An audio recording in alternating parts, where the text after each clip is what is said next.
All right, hey, welcome everybody. It's good to have you here. Glad you can make it. Hey, AJ. Welcome. It's so good to have you here. Thanks for coming. And RevU, for those of you who's here for your first time, raise your hand. I know there's several of you. Okay, good. Awesome. Good, good. Welcome. It's nice to have you. This is a once a month fun thing that we do. It's a community service that we offer where we open our doors to the public and invite anyone that's involved in the entrepreneurial ecosystem to participate. As you're here, I would encourage you to meet someone new. If it's your first time, that'll be easy, right? And if you've been here before, it should also be easy because there's lots of new folks. That'll give you a chance to get to know some of them as well. This is something we put on with a very specific intent and focus, and that is we want to help the entrepreneurial ecosystem and specifically entrepreneurs in it succeed. So some of the folks who are here are investors. Some of the folks who are here are entrepreneurs. Some of them are actually operators who are looking for cool opportunities for them to use their time and their talents.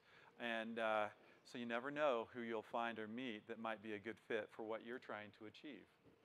So please be sure to introduce yourself. Today, our presenters are going to be Dr. Marc Liebman and Jason Caldwell. Jason is our COO and a co-founder here.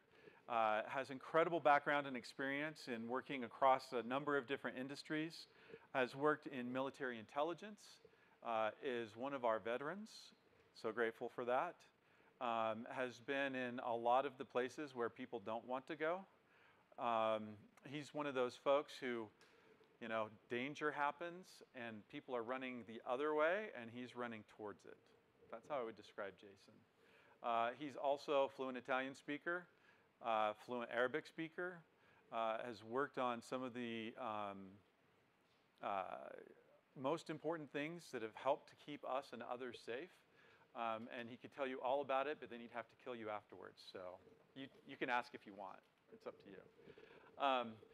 We're thrilled with what he does here because he's taken that experience that he's gained with the military, with Boeing, and with other big organizations in operations and applies that with operations and strategy to the companies that we work with and helps them in those ways.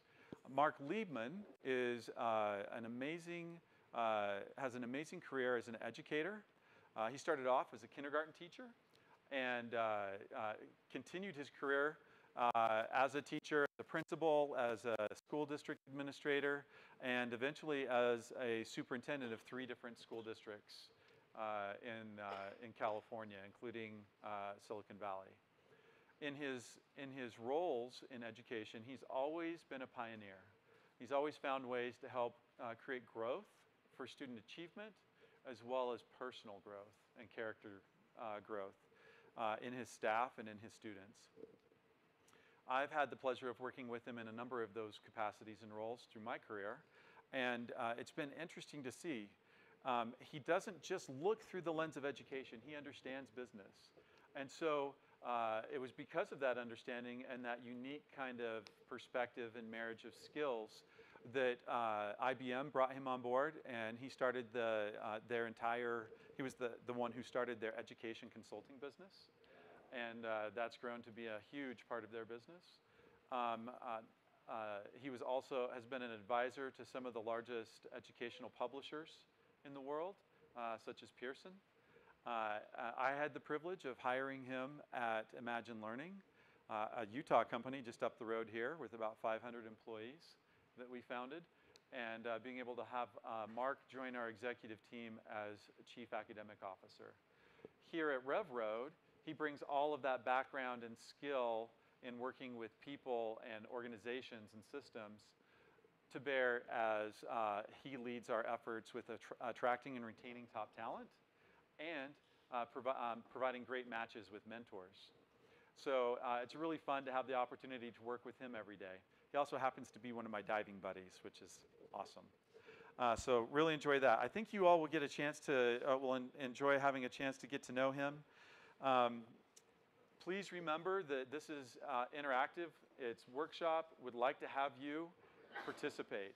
So as we go through today's activities, raise your hand, ask questions, you know, share a comment, and if you're one of those social folks, you can be sure to use the hashtag RevU, and you can also find us using our handle @RevRoad Utah. All right, with that, I'd like to introduce Jason and Mark. Let's welcome them to the stage.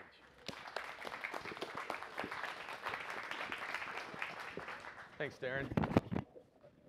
So just kind of a clarification on something that Darren said. I am no longer fluent in Arabic and Italian because I don't practice it very much.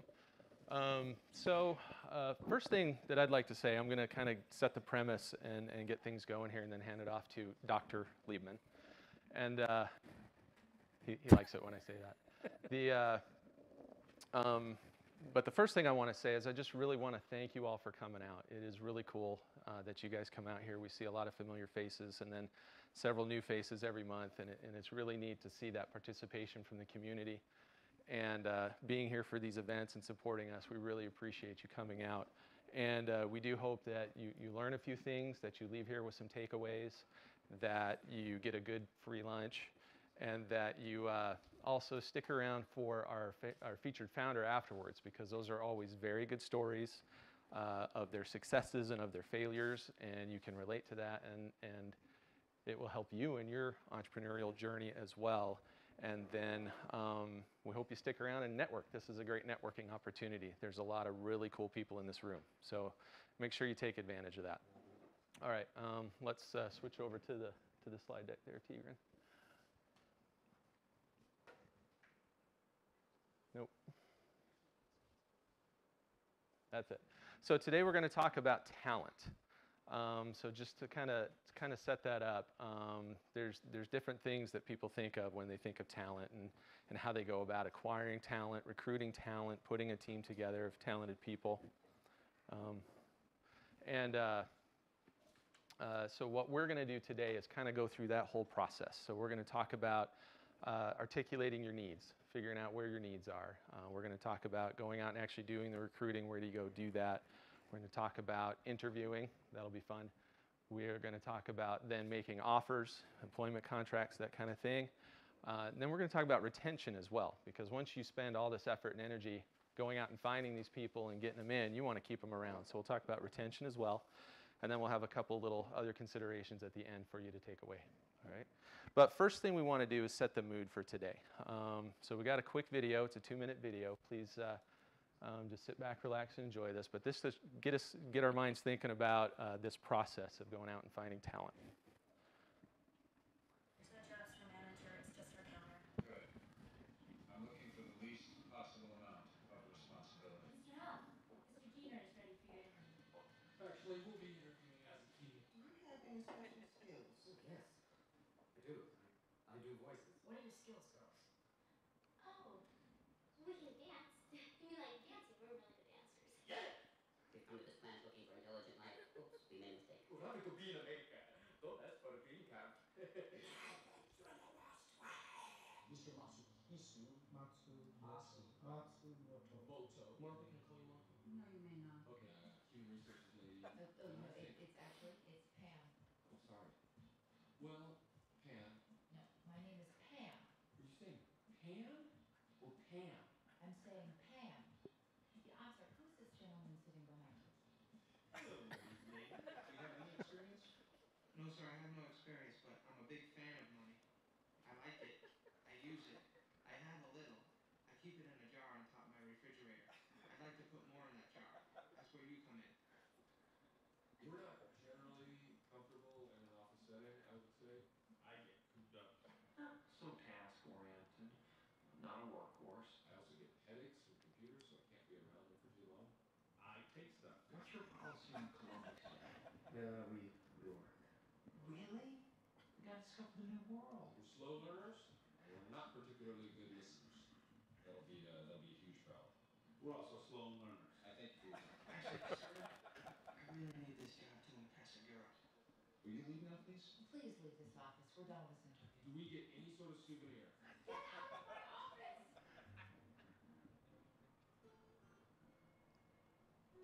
You tried, right?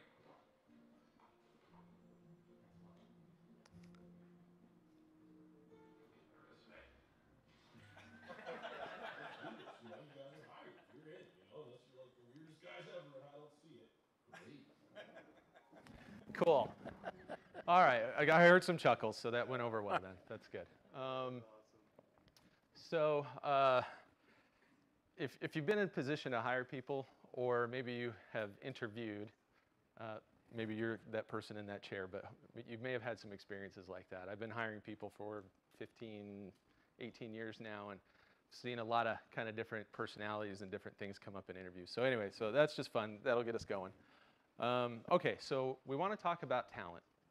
And for any good talk or speech, right, you want to define your terms right up front. So we go right to the dictionary and we look up talent and find out what we see there. Because you think of a lot of different things. There's a lot of different connotations to talent. So actually, the first definition we found is this one here, which is probably what most people think of. It's a special natural ability or aptitude, right? And this is when you're interviewing the traditional sense, this is what you're looking for, right? You're looking for hard skills. If you're looking for developers, you want to know that they can code in certain languages. If you're looking for marketing people, you want to know their PR skills or their graphic design skills. For video, videography, they want to be able to put a video together. So these hard skills are what you're looking for when you're recruiting talent. That's what a lot of people think of. But we want to change that a little bit, that definition, not change it. We actually want to go to the second definition that we found in the dictionary.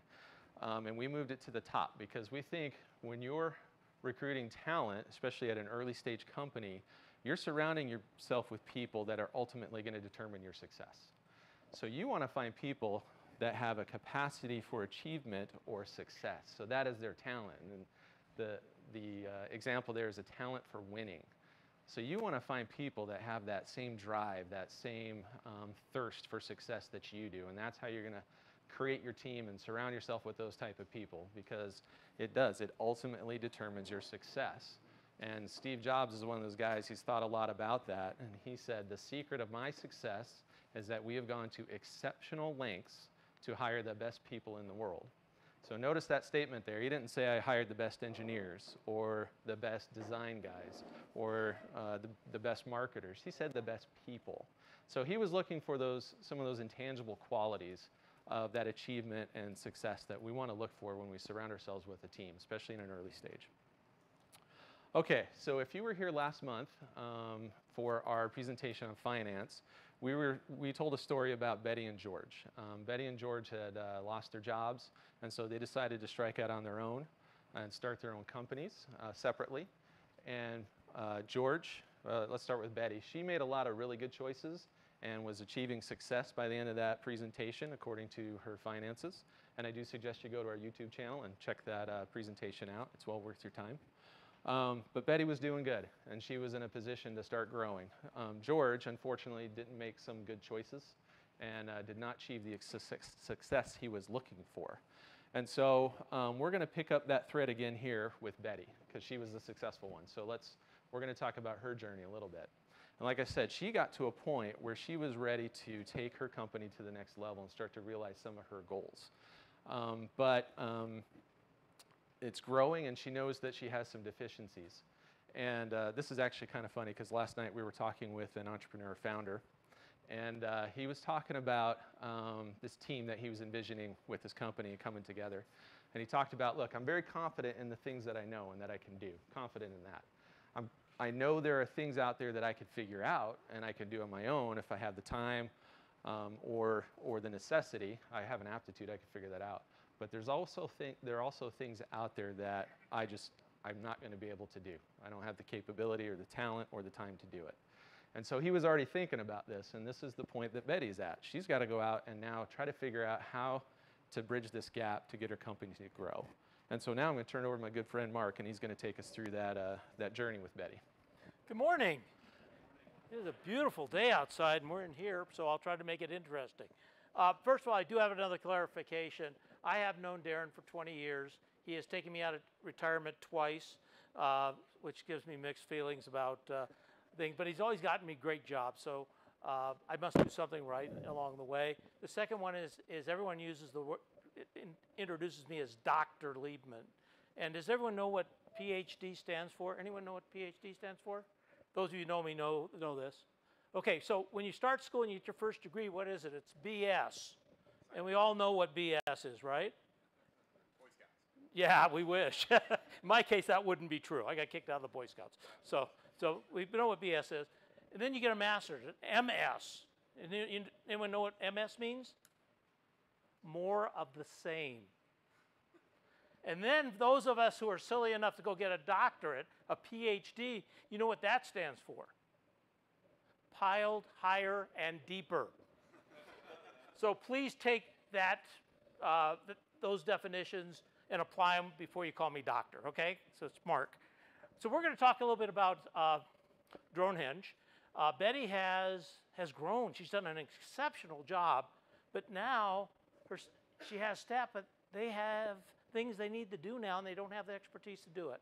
So the first thing we're going to do is, because this is going to be audience participation, is we're at your tables. I'm going to give you 2 minutes. At 11:22 by the clock back there, we're going to be done. I'd like each of you to talk with your group. What are you going to do? Be specific, but what do you do? And come up with 3 or 4 ideas, and we'll share those in 2 minutes. And I will keep a countdown for you. So talk to the people at your table. What are you going to do? What's your next steps?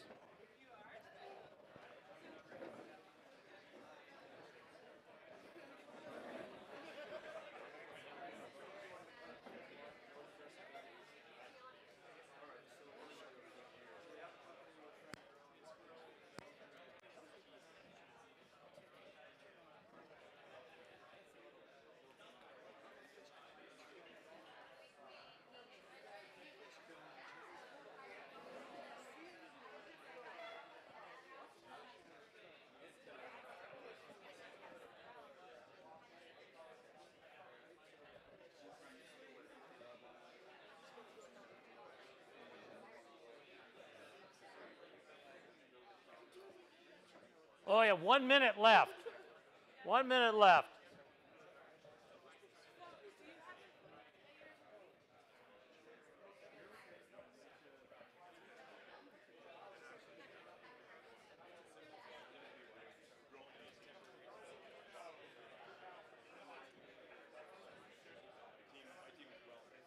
Okay, let us get back together here.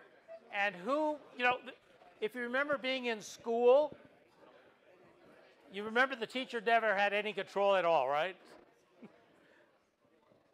Okay, thank you. So you have a choice. Either you can volunteer to speak, remember how they used to do that, or the teacher would call on you. So if someone doesn't raise their hand, I may call on you. And we're going to start, because I'm left-handed, at this table here. Who at this table would like to share something you talked about? One thing. Please. One thing I like that Dan said was that there's a lot of tools out there that can oftentimes just accomplish the task or the need at hand without having to hire someone. That's true. So in other words, you rearrange what people do based on skills they have or they want to have. And they can do that. Good. I appreciate that. What's another one? I started with first to find the skills that I needed. So then once I knew what I needed, then I would know how to. Exactly. If you don't know what you need, you're probably not going to get it. Who else? I'm coming over this way, so someone better raise their hand.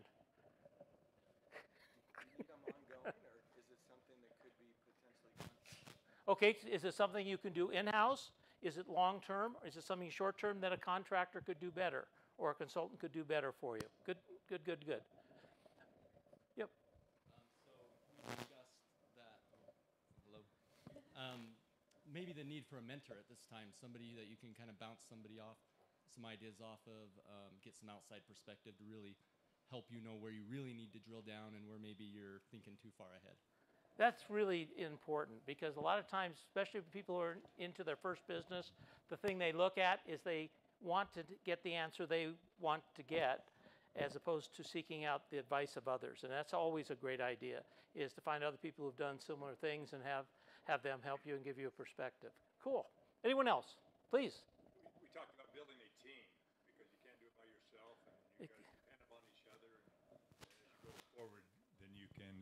achieve what you're trying to get done. Absolutely. Great answers. Geez. Do any of you want to come up and do this, and I'll sit and listen? These are wonderful. I would say, and let me give you what my list looks like. I guess I have to point it that way. There we go.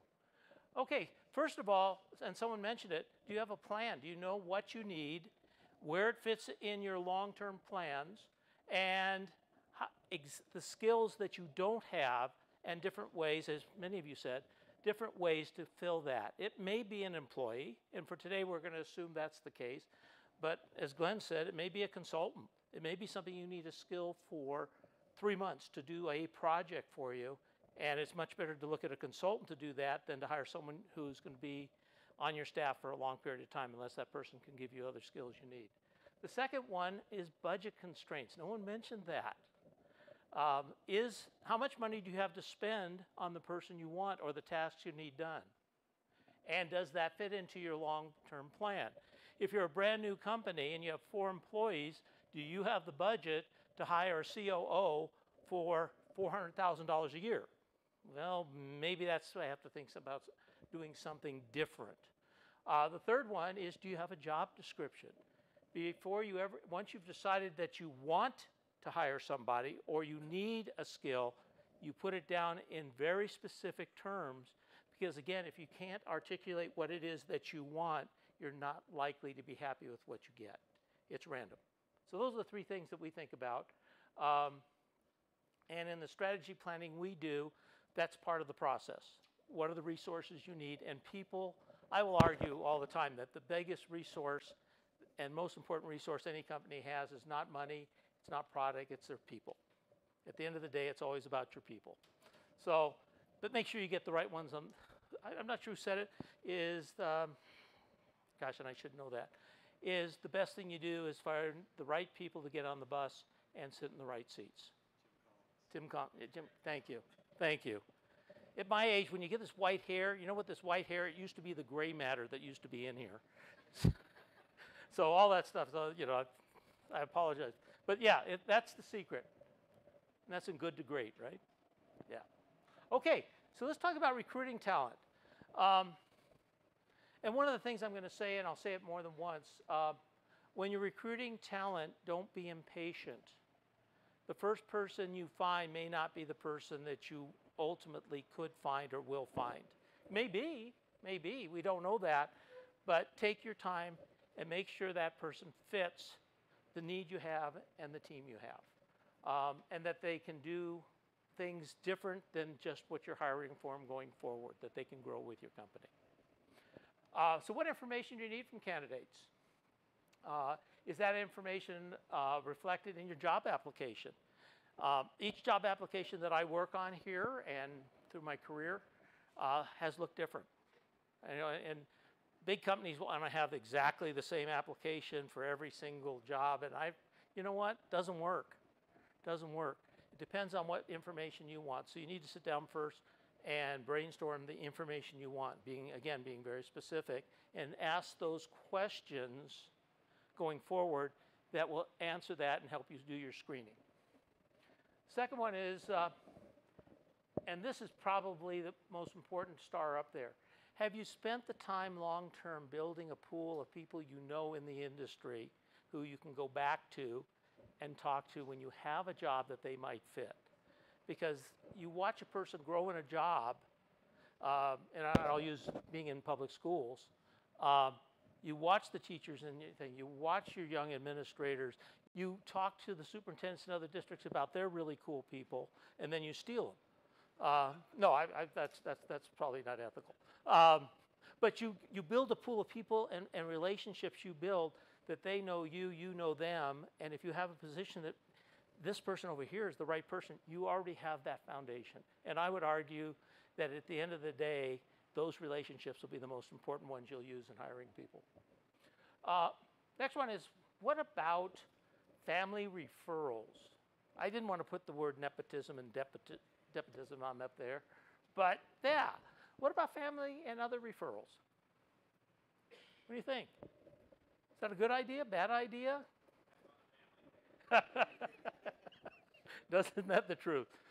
I've heard a lot of advice, don't do it. It ruins relationships, it hurts your Okay. What's your experience? My experience goes both ways. I have to tell you that I hired a teacher once that became a very, very close friend of my wife's and mine, she and her husband. And I have to say that when she had her first child, and rightfully so, she became an incredible mother, but she didn't continue to be an incredible teacher. And I ultimately had to let her go. It's very painful, very painful. And the other part is expectations that friends and family will have. On the other hand, I've seen it work wonderfully. You know, it can work really well. It depends, but understand that friends and family have expectations, and you need to be very clear that when they come to work, they're working, and when they leave, they're your friend or your family, and you have to help them understand, and yourself as well, that they're an employee when they come work with you. That's my best advice. Anyone else? How many of you have had a family member work for you really successfully? Cool. So it does work. It does work, and it's a case-by-case basis. You know, there are some companies that work wonderfully well there. A husband and wife spend all their day together, and it works. My wife would probably shoot me after about 2 o'clock because we have a lot of things in common, but she likes doing things her way, and I like doing things my way. Not a good idea. So something to consider. It's a serious decision. Do you want to use a search consultant? Search consultants, especially at the C level or director level, have pools of people that they can pull on, and they can help you find the skills you want. That's the good news. The bad news, they cost an arm and a leg, as much as a half-year salary. And as a startup or a small company, that's a lot of money for you. So you have to play them off. If it's a very specialized position, of course you may want to use them because it's the only way you're going to find them. But it's a tough decision. But they will usually have people that they know well and recommend. And I've used that, and it's worked well. But it does cost. It'll cost you. So financially, it may or may not be a good search consultant. And again, I'll go back to if you built the relationships, you may not need them. Okay? I would tell you the most important thing is right now be involved in organizations and associations that'll introduce you to other people in the field. If you're going to church and knowing your people there, if you have people who, like Darren and I, we scuba dive together, okay? You know, how do you know people? But get to know people who are in the same industry so that I think that's the most effective way to finding people. Last one is where do you post these jobs? Who's posted jobs and where have you posted them? Where have you posted them? Yeah, BYU Bridge has, especially in the tech industry, we couldn't be in a better location any place in this country. Absolutely true. Who else? Any of you used, go ahead, please. LinkedIn. We've used them here and very, very successfully. The downside is they do charge you. There's a cost involved. So, but they have fun. Anyone else? Other places? Any of you heard of Handshake? Yeah. What is Handshake?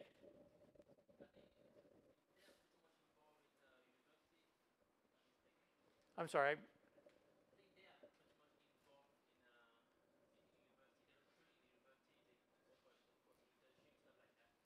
Yeah, and by the way, if I can't hear you, I have hearing aids, and my wife and I argue. My audiologist says I'm hard of hearing, and my wife says I'm hard of listening. You know, my doctor's right, maybe. But yeah, Handshake is another posting organization, but it works through the job centers at colleges. I was able to sign up for what? For one of the ones that we did here, I posted at 27 universities like that. So one posting, you don't have to rewrite it 27 times. It goes out to all of them, and that's very, very effective when you're looking at entry-level jobs or people who are alumni, because it posts to both. And that's a really good, and it's free. That's the nice part of it. Other places you've found employees. Under rocks?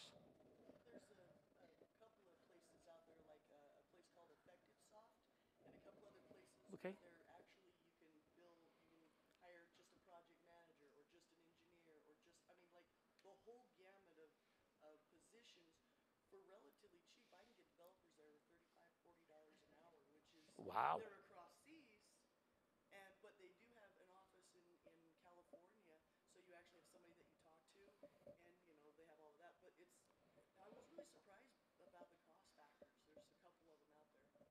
Yeah. So, and to the point that yes.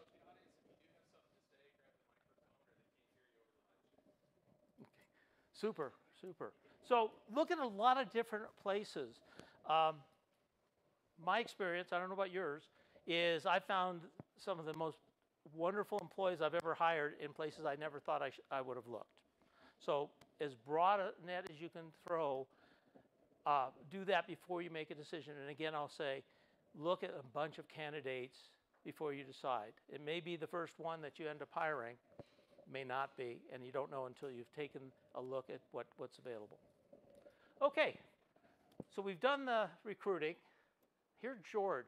George, last time, if you weren't here, and I encourage you to go on our website and find out George's story. He basically messed up his planning process, didn't figure out the finances, and his company didn't do very well. So we left him last time coming to interview with Betty. So who do you interview? How do you decide? You've got, for sake of discussion today, let's say you have 10 candidates. How do you decide who to interview? Or do you interview them all? Yeah, resume is one. What's another one? What's another one? Google them. Sure, LinkedIn, Google, see what they've done. Absolutely. By the way, you always remember that resumes are written by the person who sends them to you. And that sometimes leads, there's been my experience, and we see it in the papers every once in a while, people tend to enhance their experience. And I think looking at other sources is always really important. Who else? What else would you use? One of our top ways to find sharp people are through referrals. And so if someone you know that is bright and has a great network, naturally they have bright people in their network as well. And so whether it's a current employee or just a mentor, if someone refers someone, I value their experience probably a little bit more than someone that's just coming in without any type of referral. Great. As a matter of fact, Imagine Learning, they used to give bonuses for people who referred people who were ultimately hired. It's a neat way to, that's a neat network. Nobody said, look, go back and look at your job description of what you were looking at and match it to their application. Make sure they're doing what it is you need done, and not just the person you wow, that's a really cool person. Now, I will tell you that a lot of people say, look at the person and hire for potential as well. And I would agree with that. Sometimes you find a person that you can get the bright person who you can teach a skill. Sometimes you need a person with a skill. But it was, who was it that,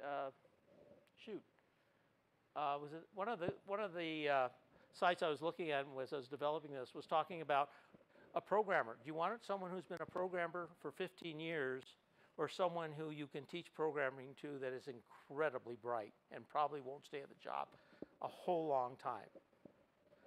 And I can't answer that question, but it's a great question to ponder as you're looking through your applications. What about resumes? What do you think about resumes? Yes? No? Don't care? Again, resume. How many people ask people who think they're really bozos to write their letters of reference? Probably not. And some people will phrase them so you can read between the lines, but more times than not, go beyond those letters of recommendation. Talk to people who didn't write letters of recommendation at their previous employers, or again, if you've built your network, as you said, someone who knows someone probably gives you a pretty good story. How to interview effectively and with whom? Do you interview alone? How do you figure out what questions to ask? Are you aware of the legalities? How many of you have the same question? You ask the same question to all the candidates for the same position. Do you know that's one of the things that can get you in big trouble if you don't do it? You're supposed to ask the same questions or questions that are in the same topic area to all of your candidates that you interview. So that's why people give you, especially in large companies, they give you a set of questions and you ask the same question to the 10 people you interview. That's a legal issue. So you have to be really careful in your interviews. That doesn't mean, however, you can't ask other questions beyond that. But you have to ask, the interviews have to be generally the same topics, same types of questions. So beware of that. Second is, where are you going to find questions to ask? And you're going to hear a prejudice about where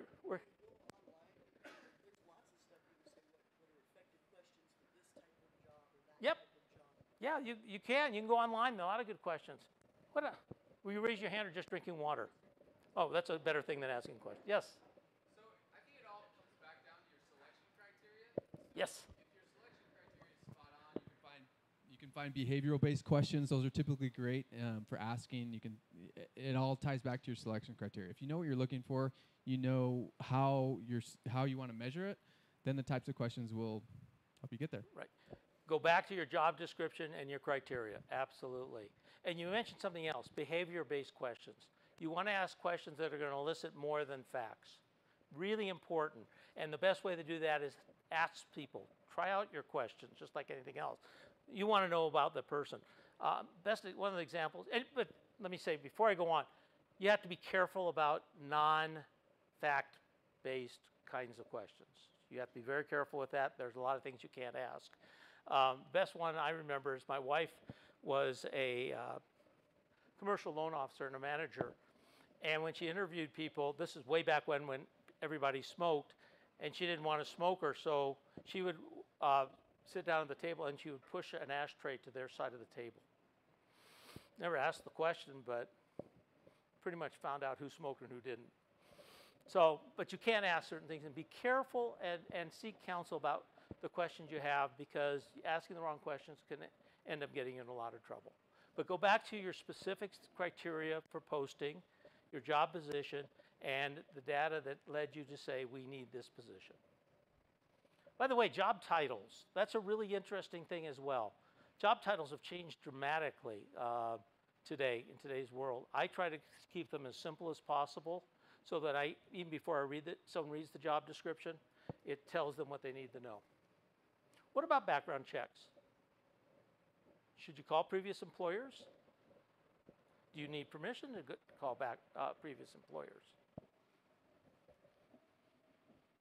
Mike, yes?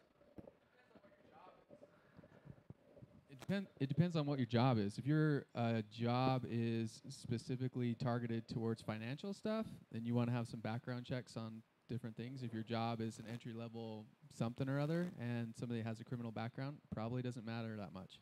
And then you're also looking at your background checks. You've got to consider the context for what questions you're asking and who you're asking it for. Sometimes the feedback you're going to get is not going to be it's not going to be helpful. Right, I agree. Also be aware that companies have policies and there's state and federal laws that prevent people from telling you anything you really wanted to hear. And many, especially larger companies, will give you the date of hire and the date of termination. They won't give you the reasons for it. That's all you can hear. So depends on what you're looking for, whether that's a valuable use of your time. It used to be you always had to call 3 people before you hired a person, and it turns out in many cases that's a good idea. Most cases not. All right, yes? I can do that. Oh, thank you. Yes, Daniel. Where's Daniel? Daniel, come on up here. I thought you were just going to maybe hand me a mic for a 10-second response. Oh, no. We want you up here. Daniel is the CEO and founder of Journey Front. Why? Journey Front. Yes. And tell them what you do. It's so cool because this is taking data to the next level and hiring a more effective process. I tend to have a loud voice, so maybe it won't matter. I don't think it is on. anyways, I'll speak really loud. What we do is we basically help companies improve the accuracy of the decisions being made. Some of the questions that have been put up here. So you're all probably familiar with applicant tracking systems, Bamboo HR, Greenhouse, Workday. They're all about tracking applicants efficiently through the process. Whether they be the right applicants or not, they're a little lighter on that in that respect. So we are a new kind of HR software. It's called a predictive hiring system, which is not about improving the efficiency of hiring as much as it is about improving the actual accuracy of the hiring decisions being made. So one way we do that is getting at the different attributes you should be looking for. So for example, if anyone in a company right now has positions with over 30 people in that position, and especially if you have high turnover or high variability in performance across those positions, which is likely, we can help companies build predictive models and identify across various dimensions of a person, their interests, their values, their personality, their competencies, what attributes actually drive performance, retention, satisfaction, engagement, et cetera.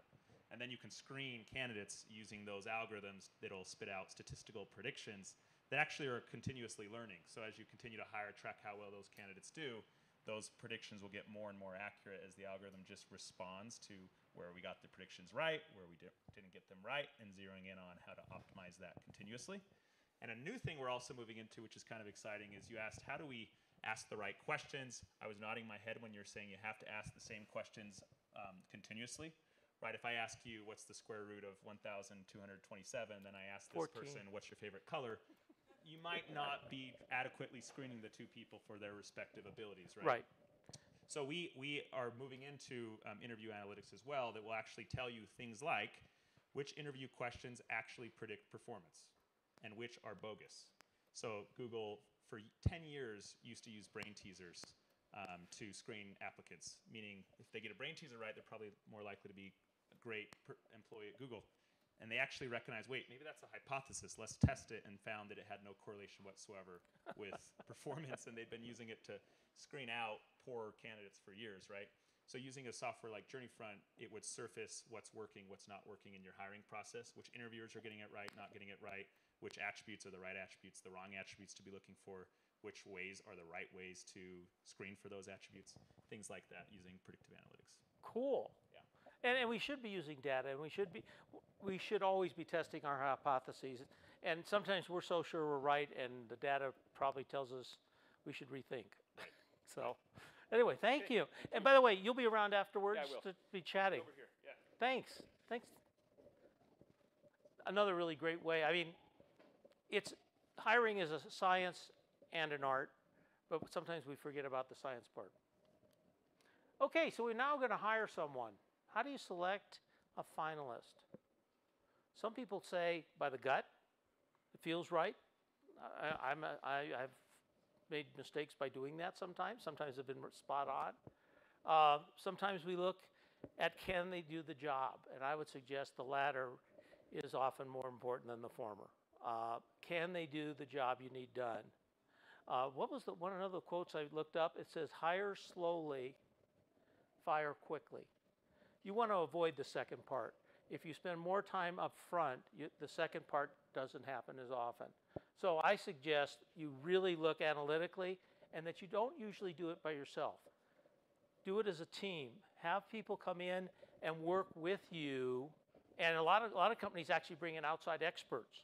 So if it's an area, like if I were hiring a programmer, I would be the last person in the world who should make that decision. Okay? But I would bring a consultant in, or someone who is a programmer, and someone who has another skill that I need, and actually have multiple perspectives on picking your finalists. I think it's really important not to do it just yourself, and not just to trust your gut. Although I have enough gut to make good decisions, other people do, but I suggest that it is not the best way. Okay, second, and we often forget this, is the offer employment contract. You have to be really clear on what you can afford and on what kind of offer you want to make, especially at C-level, because you're going to have to deal with things like salary, equity, benefits, and for different employees, different things are going to be really important. If I have 5 young children at home, guess what's going to be really important to me? What do you think?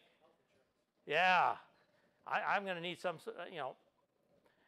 give me a salary, that's all good and well, but if I can't also pay for the doctor's bills that inevitably come when kids, yes, I know I have, yes, thank you. I'm being told I'm talking too much, which is not the first time.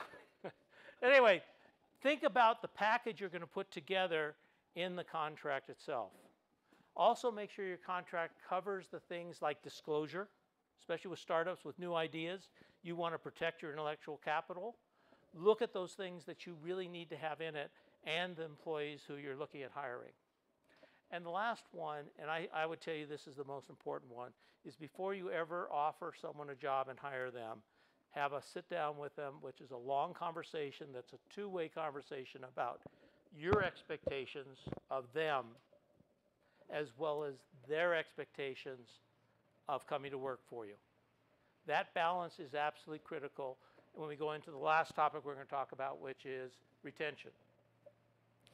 And this is my own quote, but retention of good employees is a key factor in the success of your business. Keeping those people who are doing a great job and making it such a great place to be that they don't want to leave is one of those factors over the long time that will help you grow and be successful.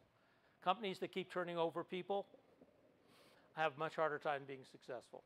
So I'm going to skip this one because you're still pointing the finger at me, and I'm a finger at me. Excuse me, I was a Freudian slip. But let's talk a little bit about that. And I'm just going to give you 4 real quick bullets to think about.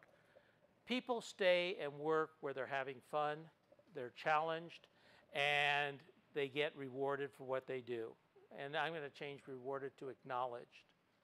It is absolutely amazing over, the 40 years I've worked and hired and managed people, that giving people really positive feedback when it's deserved and giving them recognition is one of the best ways of keeping people with you. If they know how valuable they are, they're more likely to stay. Having a plan for onboarding new employees, also tremendously critical. I am always amazed how many people get jobs and they come to work the first day and you work over there, and that's what they get. We also have another Roadie group with us. And Colin, where are you? Okay. Yeah, I told him I'd be done by 7 minutes ago. He is, my roadmap. What they do is they have software that will help you develop a plan for onboarding and keeping your employees long term that holds you and them accountable. And if you have a chance, we can get you some information on them. Providing regular feedback. I'm a strong believer in evaluation, not because we can fill out a form. I hate forms. They do. Matter of fact, as a superintendent, I never evaluated any employee with a form. It was always longhand, and it was never written until I'd had the conversation with them. Good evaluation is about reinforcing the great things people are doing and working with them, setting goals for that next challenging step, or helping them correct something that they need to do differently. It's not about being a hammer. It's not about the records, which you have to keep. You need to know you have to have some record. But giving people regular feedback about how good a job they're doing and what their next steps are, and challenge them, and giving them the opportunity to talk to you about what they do, absolutely critical part of keeping people. And the last one is offering appropriate compensation packages to meet company needs. My last superintendency was in a very poor part of San Jose, California. If you went 15 miles around the corner, you went to Menlo Park. Menlo Park offered $30,000 a year more for the same experience than I could afford to pay. So they would come to work for me for 5 years, and they were gone. They wanted that $30,000. So we had to figure out other things to retain those in terms of the environment, their involvement in their teaching, and other things that kept them with us. And we did better as soon as we did that. $30,000 was a lot of money. When someone's earning $50,000, they can earn $80,000. It was a big deal. So you need to offer compensation packages in addition to everything else that meets the needs of your employees. It may be benefits, it may be equity, it may be any number of things, but know your employees well enough that you meet those needs as well. And with that, I'm done. Of course, some people think I've been done for a long time. Just stay up here. I'll just sit down here. Okay, so really quickly, because I realize I'm keeping you from your lunch now, and that makes people grumpy. But as you've seen this whole process, this hiring process, recruiting, and then making offers, doing interviews, and then your retention plans to keep people. So it's a good idea to get a lot of these policies and procedures done now up front. Put a little thought into it as you build this team, right, that's going to determine your success. Get some of these policies and procedures down on paper, because that keeps you on plan, and it also sets expectations for employees of what they can expect when they come into your company and working with you. Because this team you're putting together determines your success, you should also look at it as you're helping to determine the success of those people you're bringing on the team. And so you can do that by just keeping good records and by putting those policies down up front. So we talk about a personnel policy manual. That could be your employee handbook. And that way your employees, they know where to go for frequently asked questions, or your policies as far as discrimination and harassment and those types of things. They can also find their time off policies, which is a big deal to most employees, and your salary policies, pay policies, those kind of things. Growth and promotion, like Mark was talking about, have a good plan for your employees when they're coming in. They want to know that you're invested in them just as much as they're looking to invest into your company and your success. So reciprocate that.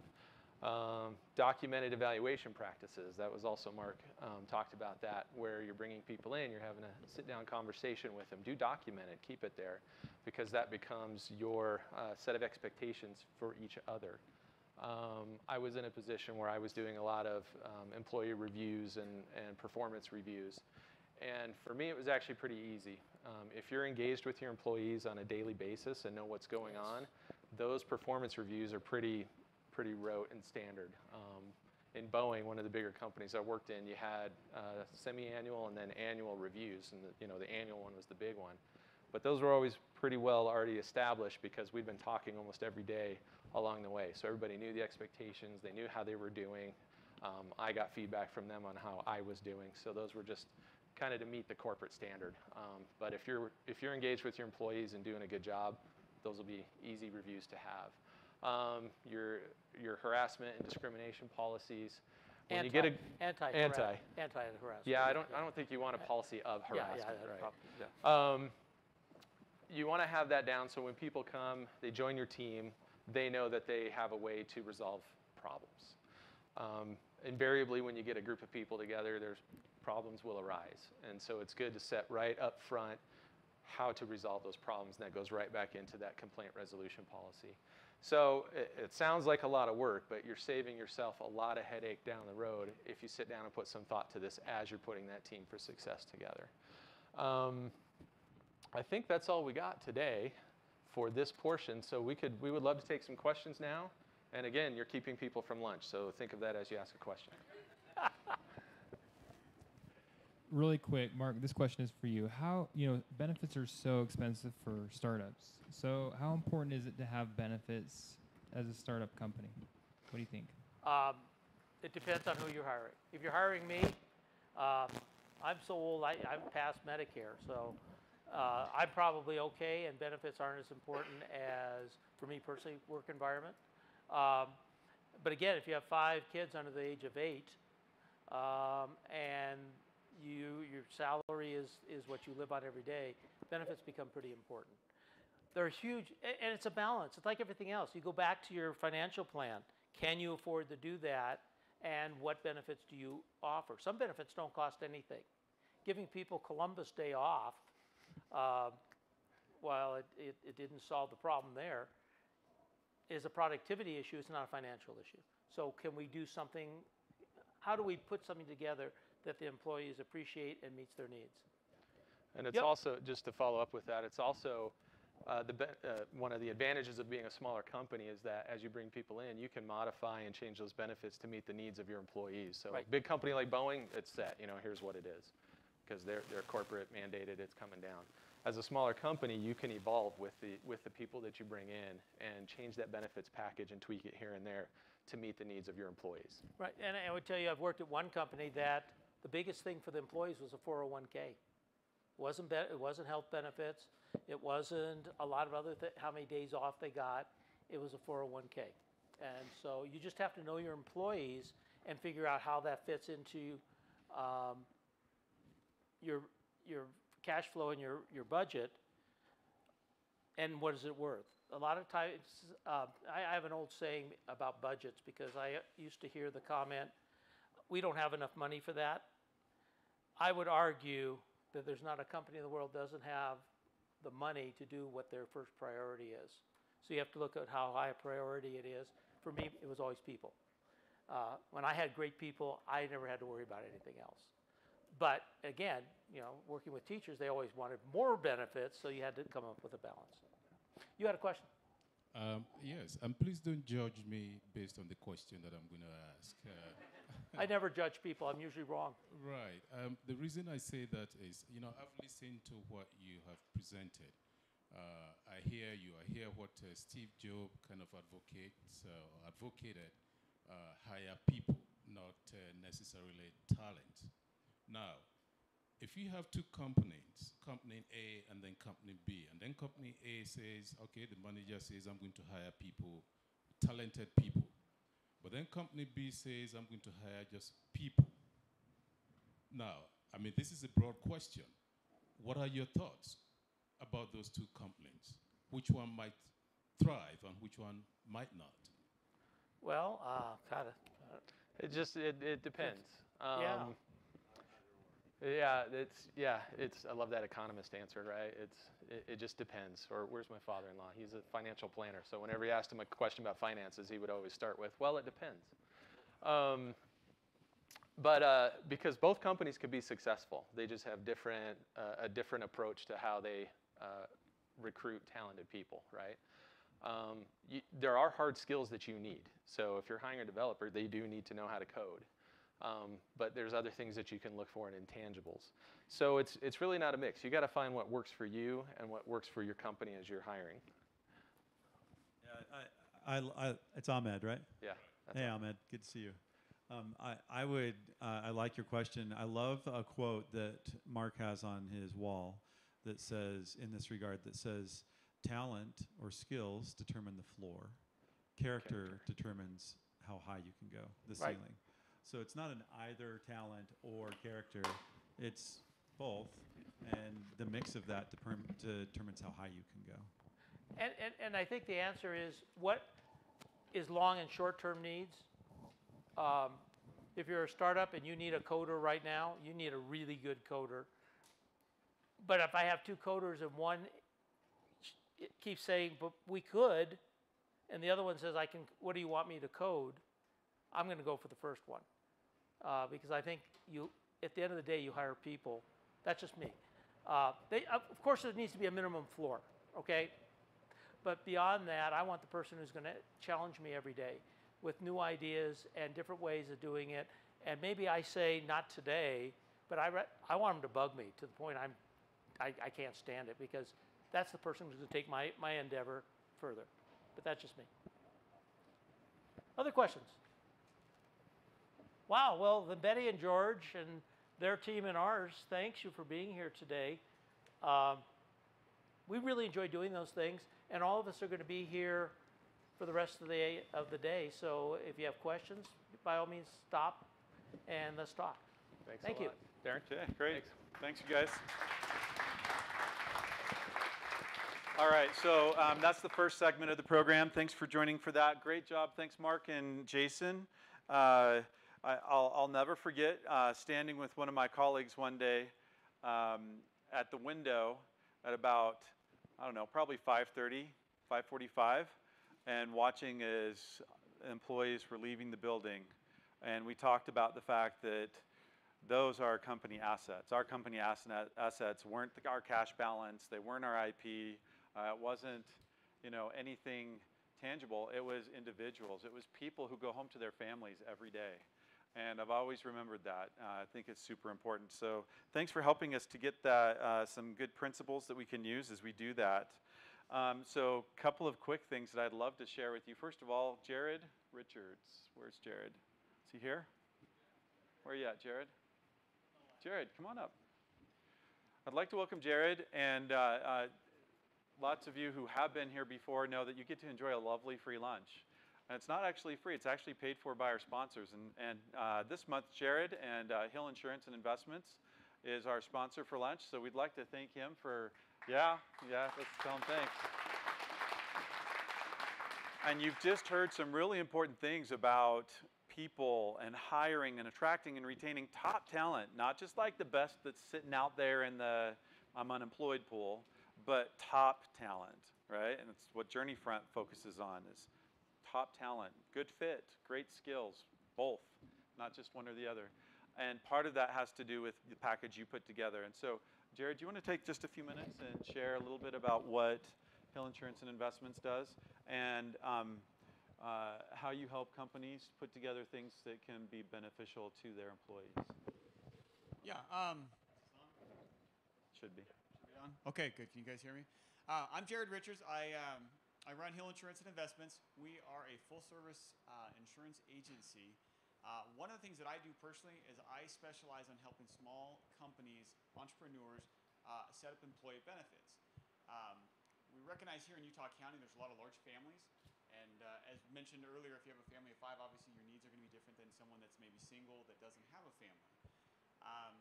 But as you go through and you make these decisions on personnel, hiring, things like that, there are a lot of considerations to take into account. What we try to do is we try to create packages or match products with your needs as a company and where you're at in your development cycle. And so for some, like they mentioned, we may look at the year and say, hey, you know what, we want to implement benefits in 6 months from now, or in 3 months from now. Or we've got the specific employee we want to really poach from another company. How do we get him insurance for just him, and we'll worry about the rest of the company later on. And so my job is to try to help these employers to anticipate their needs and then come up with a creative, cost-effective solution that will ultimately allow them to be able to offer the benefits of the big boys, the big players out there in the market, and give you guys a level playing field where you can be able to offer similar benefits at a reasonable, cost-effective price point that will ultimately allow you to grow and scale as your company grows. So that's what I do primarily. I also do with the employee benefits other things like general liability, workers' compensation. These are all things that you need to have because you're building this great asset that you want to carry on, right? It's going to make you money. It's your livelihood. And if you don't take the time to protect it or you don't know what protections you should have, you can lose it in an instant. So that's what I do is I come in as a consultant, a risk management consultant, to really help you guys to develop those. So anyway, that's just a little bit about what we do. And I've been doing it for a long time, and it's very fun. So. Thanks, Jared. Appreciate it. And I'm a big believer that having these kinds of things communicates to our employees the level of care that we have for them and for their families. So that's really important. Having said that, we'd like to thank you and invite everyone to enjoy lunch. Thanks again to Hill Insurance and to Jared for sponsoring that.